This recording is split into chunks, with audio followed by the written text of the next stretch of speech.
안녕하세요. 세라 건축TV 방송 시작하겠습니다. 방송을 하는 저는 세라 종합건설 그리고 세라 건축사 사무소로 구성된 세라 건축그룹의 신민철 대표고요. 현업에 지금 3년 정도 종사하고 있는 것 같습니다. 오늘 말씀드릴 내용은 요즘 핫한 부동산 뉴스, 그 중에 임대형 기숙사를 가지고 설명을 드리도록 하겠습니다. 2023년도에 개정되는 건축법이 있습니다. 용도별 건축물의 종류가 좀 변경이 됐는데요.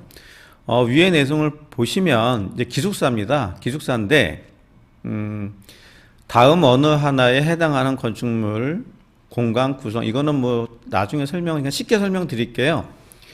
기숙사는 그동안 학교, 공장 혹은 뭐 종업원들을 대상으로 하는 분들만 운영을 할 수 있고 일반인은 못했죠. 할 수가 없었으니까. 근데 법이 개정이 됐습니다. 앞으로는 민간인도 임대형 기숙사를 할 수 있다라는 얘기고요. 단 조건은 임대사업자를 내고요. 그 다음에 방이 20개 이상 돼야 됩니다. 그리고 그 20개 중에 10개가 공동 치사시설을 이용해야 돼요. 이 조건이면 민간인도 임대형 기숙사를 할 수 있다는 이야기입니다. 이 법이 개정이 된 겁니다. 네이버 검색창에 돈이 되는 임대형 기숙사 치면 자료들이 많이 나올 거예요. 법이 개정된 지 얼마 안 됐고요. 좀 핫한 뉴스 중에 하나니까 임대형 기숙사로 치시면 개정된 법률도 보실 수 있고 여러 가지 자료를 보실 수가 있습니다. 참조하시면 도움 되실 것 같습니다. 자, 임대형 기숙사에 대해서 조금 이제 자세하게 설명드릴게요. 위의 내용은 빼고 임대형 기숙사 임대사업자가 임대사업에 사용하는 것으로 임대 목적으로 제공하는 실이 20실 이상이고 해당 기숙사의 공동 치사시설 이용 세대수가 전체 세대의 50% 이상일 것, 이겁니다. 이게 변경이 된 거예요. 쉽게 말씀 다시 한번 드릴게요. 민간인 임대사업자 할 수 있고요. 20개 이상 방이 있으면 되고 20개 중에 10개는 의무적으로 공동 치사시설을 이용해도 된다. 그러면 나머지 50%는 개별적으로 들어갈 수 있다라고 해석해도 될 것 같습니다. 이거에 대한 규정은 아직 없어요. 근데 문구만 놓고 보면 가능할 것 같고요. 이런 숙박시설, 거주시설이 없던 건 아니죠. 레지던스 호텔도 있었고 요즘은 코리빙하우스, 쉐어하우스 또는 고급 고시원, 오피스텔이 약간 변형해서 많이 운영을 했었고요. 잠은 내 방에서 자고 치사나 세탁 등은 공용 공간에서 사용하라는 이야기입니다. 영국의 그 임대형 기숙사랑 비슷한 개념으로 보시면 될 것 같아요. 우리나라에서는 아마 이런 개념을 원하는 것 같으니까 영국에 있는 그 올드오크라는 건데 세계 최대 규모고요. 방이 무려 546개가 있다라고 합니다. 비슷합니다. 지금 우리가 하고자 하는 임대형 기숙사랑 거의 비슷한 컨셉으로 보시면 될 것 같아서 홈페이지를 보면서 설명을 드리도록 하겠습니다.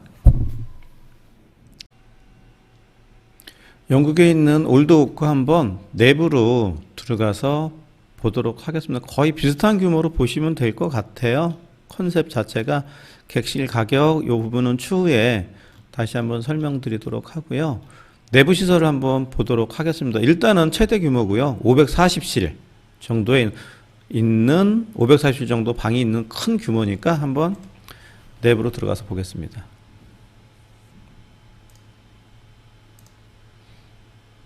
여기가 1층 로비 같고요. 1층 로비입니다. 1층 로비 같고 레스토랑이 있네요. 레스토랑 한번 보겠습니다.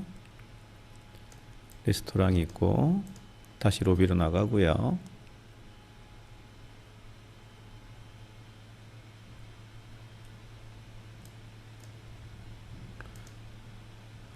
여기는 레스토랑.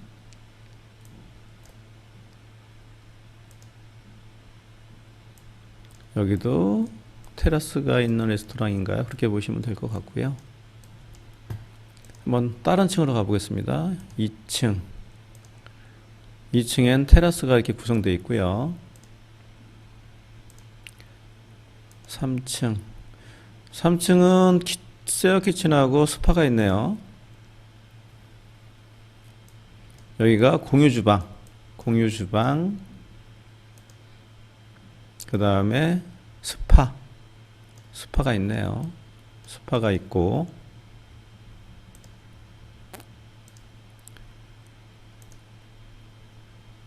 4층에는 가든이 있고 5층에는 극장이 있고 일단 방을 한번 보겠습니다. 방을 보죠.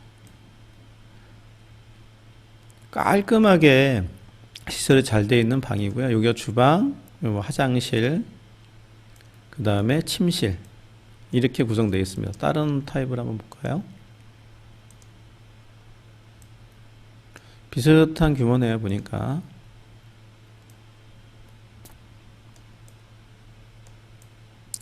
아주 작은 화장실, 샤워실, 그 다음에 침대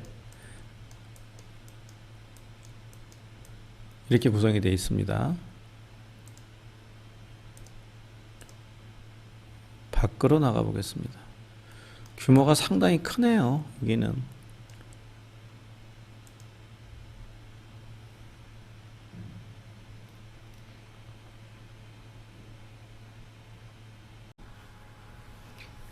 객실 가격하고 크기를 봤더니 지금 타입이 2DO, 코지 스튜디오, 원베드 플랫 이렇게 있는 것 같은데 사이즈가 얘는 조금 29 정도 되네요. 29회배 정도 되는 거고 가장 작은 거 봤더니 지금 사용료가 얼마냐면 1330유로예요. 6개월 동안. 그러면 6개월에 187만원. 그러면 6으로 나누면 월 사용료는 31만원 정도 되는 것 같습니다. 호텔처럼 뭐 청소하고 친구 도구 교체해 주는 것 같고요. 방 사이즈 한번 보겠습니다. 방 크기는 아까 홈페이지에서 보신 것 정도 크기가 4.5평 정도입니다. 지금 보시는 것처럼 요 책상이 있고 간이 주방 있고 화장실 그 다음에 침실로 구성된 것 같아요. 평수를 보니까 4.5평 정도 되는 공간입니다. 4.5평 되는 공간이고 월 31만원 정도 사용료라면 뭐 우리나라 서울 정도 수준은 될 것 같기는 합니다. 비슷한 샘플은 보셨고요. 자, 그러면 임대형 기숙사가 왜 돈이 들까요? 간단하게 설명하면 두 가지입니다. 두 가지. 첫 번째는 주차를 완화시켰고요. 두 번째는 최소 면적 기준도 완화시켰어요. 자, 이 중에서 가장 큰 핵심은 바로 주차장입니다. 오피스텔은 한 세대당 주차가 0.5대가 필요합니다. 100개의 오피스텔을 지려면 50대를 주차할 수 있는 주차장을 만들어야 돼요. 50대를 주차를 하려면 평균적으로 약 400에서 500평 정도의 면적이 필요하게 됩니다. 뭐 램프, 차로 다 포함을 하면 이 정도 규모가 돼요. 그리고 지하층 공사비는 들어가는 가시설, 흙막이 이런 것들 때문에 평균적으로 따져보면 공사비는 지상층보다 높습니다. 많이 들어가게 되죠. 임대형 기숙사가 돈이 되는 이유는 이 법규 때문에 그렇거든요. 자, 첫 번째 주차 완화시켰다고 아까 말씀드렸고요. 그 다음에 두 번째 최소 면적 기준도 개인 공간을 10회배만 돼요. 그러면 뭐 3평 조금 넘죠. 아까 영국계 4.7평 정도였으니까 공간은 비슷하다고 보시면 돼요. 자, 주차를 어떻게 완화시켰는지 설명을 드리겠습니다. 임대형 기숙사 주차는 200회배당 한 대입니다. 쉽게 설명드리면 60평당 한 대죠. 그럼 임대형 기숙사 6평으로 건축한다고 하면 60평을 10세대 나오죠. 그러면 결론은 주차는 10세대당 한 대. 이렇게 되니까 상대적으로 오피스텔보다는 주차장을 많이 확보하지 않아도 되죠. 공사비 절감되죠. 그러니까 당연히 돈이 되는 겁니다. 정말 돈이 되는지 한번 가상의 프로젝트를 놓고 한번 계산을 해볼게요. 이종 일반 주거지역이고요. 자, 대지 면적은 200평입니다. 건폐율 60% 하면 120평까지 질 수 있고요. 용적률 200%니까 400평까지 가능합니다. 오피스텔을 10평형이라고 가정을 하면 40세대가 들어가죠. 그러면 주차를 계산해 봤더니 위에서 설명드린 대로 세대당 0.5대, 그러면 20대가 필요합니다. 그럼 주차에 필요한 면적을 계산해 봤더니 주차장 규격이 2.5m, 뭐 차로 포함하면 6평 잡을게요. 그러면 120평 정도가 필요합니다. 그러면 주차 면적을 제한 오피스텔 순시공 면적은 280평이 돼요. 280평을 10평형으로 나눴더니 계략적으로 28세대가 건축이 가능합니다.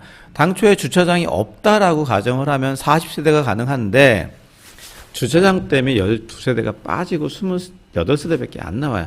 자, 똑같은 조건으로 임대형 기숙사 관계 법령을 적용을 해볼게요.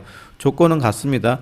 주차장이 바뀌었죠? 주차장이 세대당 0.5대에서 200캡에당 한 대를 적용하면 돼. 그랬더니 몇 대가 나오냐면 6.6대, 7대만 있으면 돼. 그러면 주차장에 필요한 면적은 39.7평, 약 40평 정도가 됩니다. 그러면 주차 면적을 제외한 오피스텔 시공 면적은 360평 가능하죠. 얘를 10으로 나눴더니 36세대가 나오게 됩니다.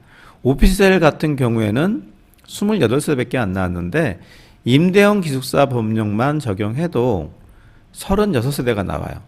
상당히 조건이 좋아집니다. 자, 하나만 더 해볼게요. 임대형 기숙사는 작은 면적으로 주거하는 게 목적이니까 영국에 진 게 뭐 4평 정도 됐으니까, 자, 우리 약간 크게 한번 해볼게요. 우리는 5평으로 하겠습니다. 5평을 했더니 오피스텔이 80개가 나와요. 5평을 했을 때. 자, 그럼 주차 면적을 뺄게요. 그러면 200캡에당 한 대니까 주차는 6.6대 똑같습니다. 그래서 주차장 면적을 제한 오피스텔 시공 면적을 5로 나눴더니 무려 72세대가 들어가요. 어마어마하게 많이 들어가죠. 그러니까 조건이 상당히 많이 달라졌다라고 보시면 됩니다. 이거는 지하층을 안 파는 전제 조건으로 한 그냥 예상 수지를 보시면 돼요. 그만큼 임대형 기숙사가 경쟁력이 있다라는 걸 설명을 드리는 거고요. 밑에 단순하게 한번 임대료만 갖고 계산해 보겠습니다. 주차장 공사 면적 수소로는 뭐 금융비, 이자 이런 거는 계산 안 할 거예요. 기존 오피스텔 10평형을 했을 땐 28세대가 나왔어요. 그러면 45만 원씩 받으면 1260만 원. 임대형 기숙사 똑같은 법령을 적용한 거죠. 똑같은 면적인데 법령만 틀리게 적용했더니 36세대가 나와서 1600만 원을 임대료가 늘었고요. 임대형 기숙사를 5평형으로 해봤더니 72세대가 들어갑니다. 좀 싸게 받을게요. 25만 원. 그랬더니 1800만 원 정도가 됩니다. 공사 면적이 축소되고 세대수가 늘어나니까 당연히 수익은 쑥 올라갈 수밖에 없습니다. 임대형 기숙사가 무조건 건축이 가능하진 않아요. 체크하실 게 많습니다. 반드시 체크해야 될 게 지역마다 도시계획조례가 틀려요. 그래서 도시계획조례 상에 허용할 수 있는 건축물 용도 중에 기숙사가 있어야 시공이 가능합니다. 그래서 이거는 반드시 체크를 해 보셔야 합니다. 그 다음에 임대형 기숙사를 시행 또는 시공을 할 때 점검하실 포인트가 주차 복귀가 완화됐다는 건 그만큼 주차장이 전쟁이 된다는 얘기죠. 그러니까 임대형 기숙사의 핵심 포인트는 뭐냐면 차 없이 다닐 수 있는 전철역, 버스 정류장, 이동이 편한 위치에 있어 사업성이 되겠죠. 그 다음에 얘는 말 그대로 임대받는 사람들이 차를 갖고 오지 않아야 돼요. 아까 말씀드린 대로 100평에 차가 70대 다 갖고 들어왔어요. 아마 밤새 난리 나겠죠, 주차 때문에. 그래서 임대형 기숙사는 실질적으로는 주차가 필요 없는 곳에 시공을 해야 된다는 얘기고, 여기 사시는 분들도 차를 갖고 오면 안 된다는 전제 조건이 있어야 될 겁니다. 그 다음에 또 한 가지는 임대형 기숙사를 가장 많이 사용하는 게 아마 젊은 층들일 거예요. 그러다 보니까 작지만 알찬 평면 계획이 있어야 되고, 아까 영국에서 보셨던 것처럼 공유시설 계획이 상당히 중요할 겁니다. 작지만 행복한 공간을 만들어 줘야 되고요.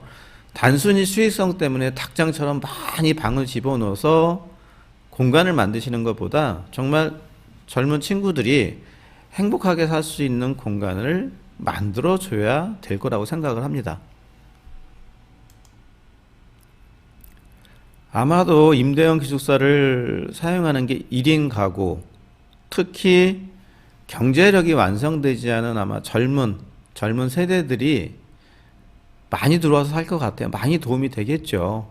왜냐하면 서울에서 방 구하기, 도심지 서울 또는 대도시에서 방을 구한다라는 것 자체가 상당히 어렵습니다. 보증금도 그렇고요.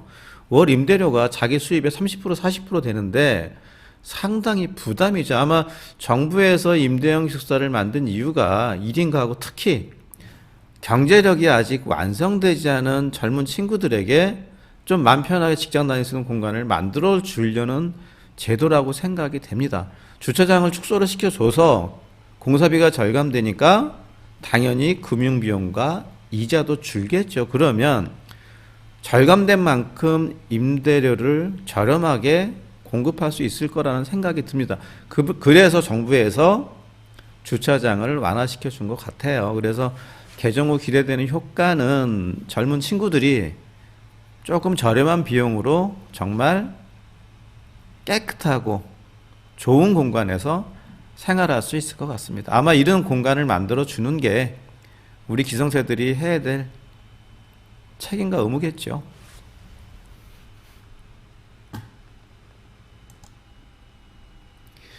이제 막 시행되는 법률이니까 수익성도 좋죠. 수익성 좋지만 아이템도 좋아요. 하지만 위치 분석, 위에서 말씀드린 것처럼 위치 분석하고요. 그 다음에 공간 구성, 그 다음에 프라이빗한 공간하고 커뮤니티 공간을 어떻게 배치를 할 거냐가 이 사업의 성패를 좌우할 것으로 판단이 됩니다. 궁금하신 점이나 혹은 가지고 계신 땅이 사업이 되는지 안 되는지 분석이 필요하다고 하시면 저희 세라건축그룹에 연락을 주시면 분석을 해드리도록 하겠습니다. 요즘 핫하다는 임대형 기숙사에 대해서 말씀을 드렸고요. 아마 조금 도움이 되시기를 바랍니다. 오늘 방송 여기까지입니다.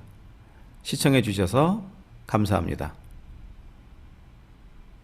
구독과 좋아요는 선택사항이십니다. 감사합니다.